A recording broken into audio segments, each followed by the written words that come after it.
皆様こんにちは、かーようです。今日は神社の鳥居をバックにお話ししてます。今日動画の視聴者さんとお話をさせていただいたんですけれども、そこで気になった点がまた2つあったので、それについてお話ししたいなと思いました。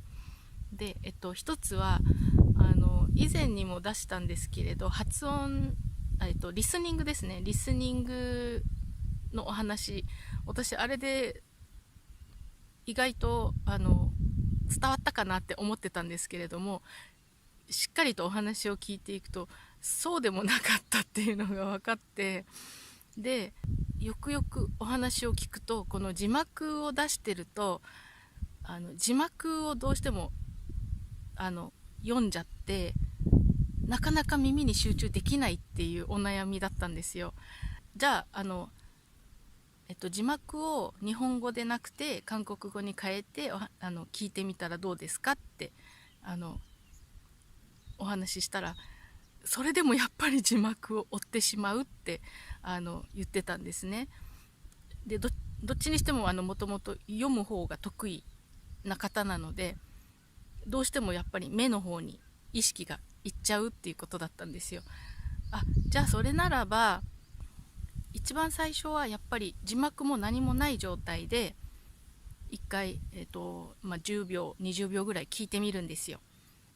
で少しでもそこで聞き取れたらまずはおめでとうございますなんですよね。何にもない状態で聞き取れたら。でそこで、1個でも聞き取れたら、もうまずは自分を褒めてあげてくださいって私は言いましたね。やっぱりなんかどんだけ勉強してもなかなかできないってすごい自分責めをしている感じがあったので、多くの方にその傾向が見られるんですよね。いくら勉強しても全然なんか身に入らないんですみたいな感じで自分を責めてらっしゃるので、それって結構モチベーション下がっちゃうし、本当はスタートした時から今を比べると必ず成長はしてるはずなんですよね。だから、毎日本当に少しずつでも勉強してる方は何かしら学んでるはずなんですよ。だからそこをしっかりと褒めてあげてください。もう一個でも聞き取れたらやった万歳って感じで大いに喜んでください。まずはそれですね。で次にあと聞き取れなかったものってありますよね。そしたら一度日本語を出して全部理解します。で全部理解した後にこういうこと言ってるんだなって内容を頭に入れて、でもう一回字幕なしで聞いてみるんですよ。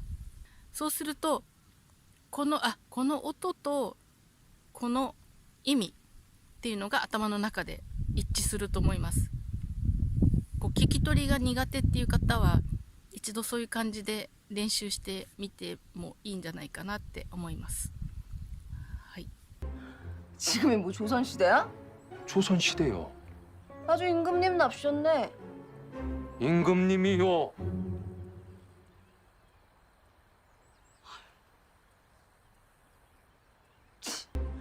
지금이 뭐 조선시대야?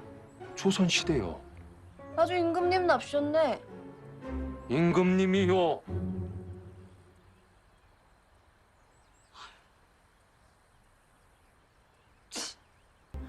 지금이 뭐 조선시대야? 조선시대요. 아주 임금님 납셨네. 임금님이요.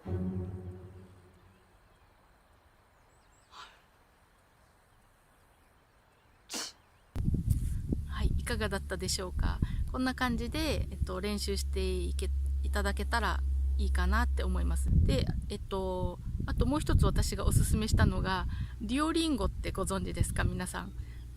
携帯のアプリで英語の練習するのに使ってる方が多いんですけど、韓国語もあるんですよ、デュオリンゴで。私年末から初級者のゼロのところからスタートして少しずつこうやって進めてきて、今少しずつステップアップしてるんですけれども、読みの練習だったりですとか、話す練習もあるし、日本語に訳したり韓国語から日本語に訳したりで、ちょっとずつしかもゲーム式になってるのですっごい面白いんですよ。なんか止められなくて、なんか毎日続けちゃいます。ついついやっちゃうんですよ。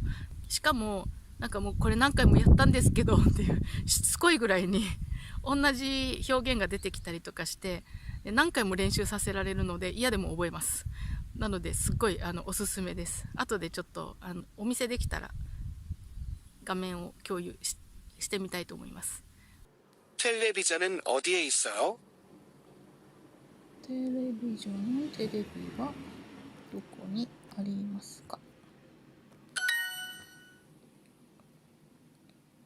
子供の名前は何ですか？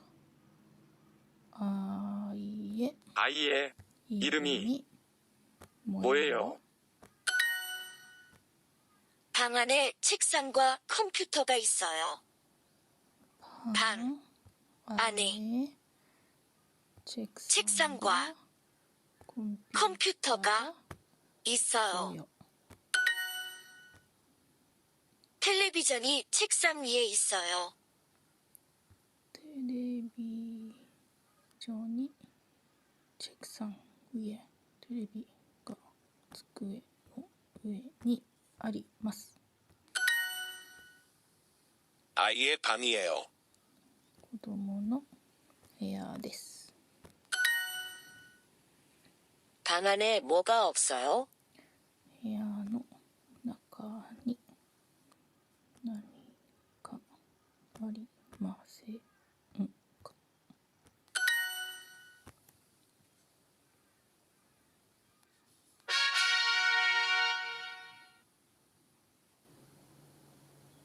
コーヒーは食卓の上にあります。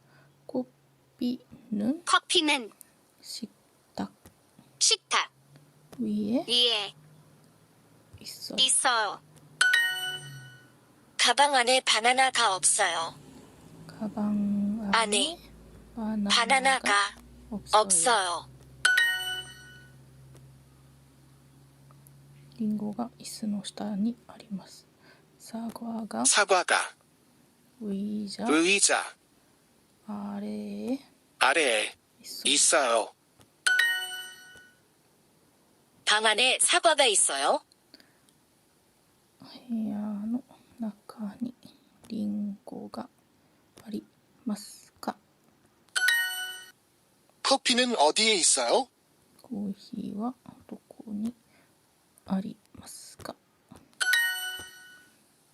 식탁 아래에 가방과 펜이 있어요. 食卓のあれ下にカバンとペンがあります。 가방 안에 책이 있어요.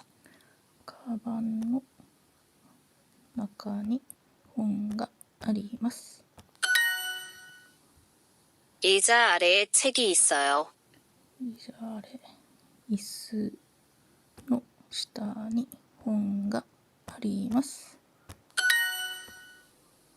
식탁은 방 안에 있어요. 식탁은 방 안에 있어요. 食卓は部屋の中にあります。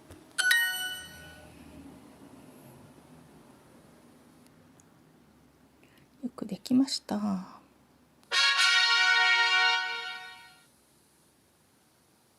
はい、ということで、皆さんも楽しく韓国語を引き続き楽しんでください。